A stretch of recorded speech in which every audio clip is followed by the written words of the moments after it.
Greetings! This lesson is on the fraction buster strategy. What is the fraction buster strategy? The fraction buster strategy is used to solve equations with fraction coefficients. This strategy eliminates the fraction coefficients to make the equation easier to solve. An example of an equation we can use the fraction buster strategy on is the one shown below. 2/5 x equals 42. 2/5 is our fraction coefficient. Here's an example to show how to use the fraction buster strategy. So if we took the equation 2/3 x equals 12, our first step is to determine what the denominator is, or at least the common denominator with more complex fractions. In this case, our denominator is 3. After we've determined that, then we multiply both sides of the equation, of the equal side of the equation, by that denominator or least common denominator when we have more complex equations. When we multiply 3 by 2, or 3 over 1 by 2/3, we get 6/3, and that simplifies 6 divided by 3 to 2x. And then when we multiply 3 by 12, we get 36 on the other side of the equation. If you noticed, we bust the fraction in our equation, getting rid of that fraction, and we have a more simple equation to solve, which is 2x equals 36. Now we can divide both sides by 2, and we get x equals 18.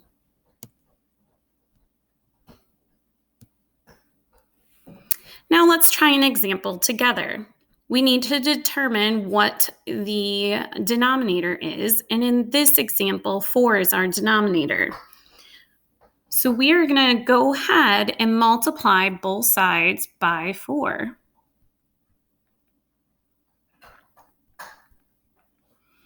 When we do this, we get 12 over 4x equals 240. We can do the computation here to simplify this even further. 12 divided by 4 ends up being 3. So we have 3x equals 240. We divide both sides by 3, and we get an answer of x equals 80.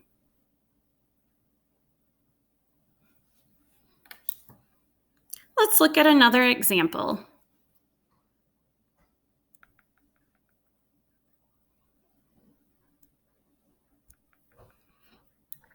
Here we have a more complex equation.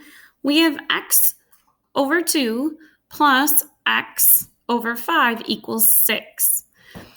Now, this looks a little different than the equations that we just solved, but our coefficients are still fractions. We could rewrite this equation to say 1/2 x plus 1/5 x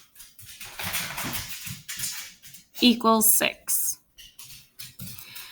In this case, we have two fractions that we need to determine what the least common denominator is. If we look at 2 and 5, remember our least common denominator is if we skip count by 2s and skip count by 5s, what number would land on, or what multiple do they have in common? Well, in this case, it would be 10. So I'm going to multiply my original equation, every term, by 10 on both sides. So I need to multiply this whole side by 10 and this whole side by 10. So now this is simplified as 10 over 2x plus 10 over 5x equals 6 times 10 is 60. We can't forget to multiply that 10 by the other side, on the other side of the equal sign. Now we can simplify our fractions. 10 divided by 2 is 5x. 10 divided by 5 is 2x. And then we have our 60 over here. Now we combine like terms. If we have 5x's plus 2x's, that gives us 7x's equals 60. Notice how we got rid of the fraction to make the equation much easier to solve. Now we divide both sides by 7, and we get x equals 60 over 7. Let's look at one last example.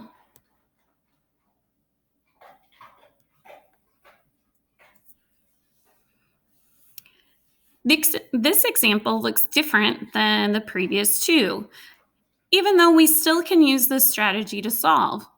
This equation can be written as 1/3 x plus 7/3. By writing it this way, it's telling us that 3 is the denominator of x and 7. So we can break that into two fractions.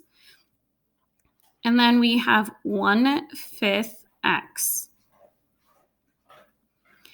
Now we have a denominator of 3 and a denominator of 5. So we need to determine what their least common denominator is.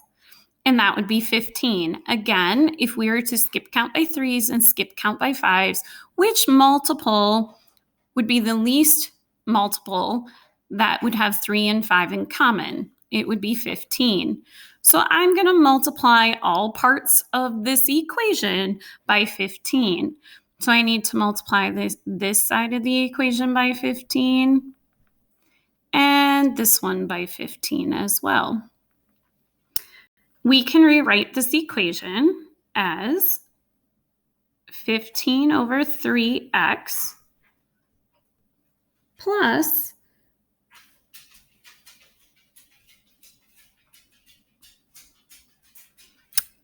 15 times 7 over 3 equals 15 over 5x. 15 divided by 3 is 5x. 15 times 7 divided by 3 is equivalent to 35. And then 15 divided by 5 is 3x. Now, if we move our 5x's over to the other side of our equation, I'm going to subtract 5x from both sides. And I get 35 equals negative 2x. I divide both sides by negative 2. And I get x equals negative 35 over 2. That ends our tutorial on how to use the fraction buster method to solve complex equations that have fraction coefficients. Thanks.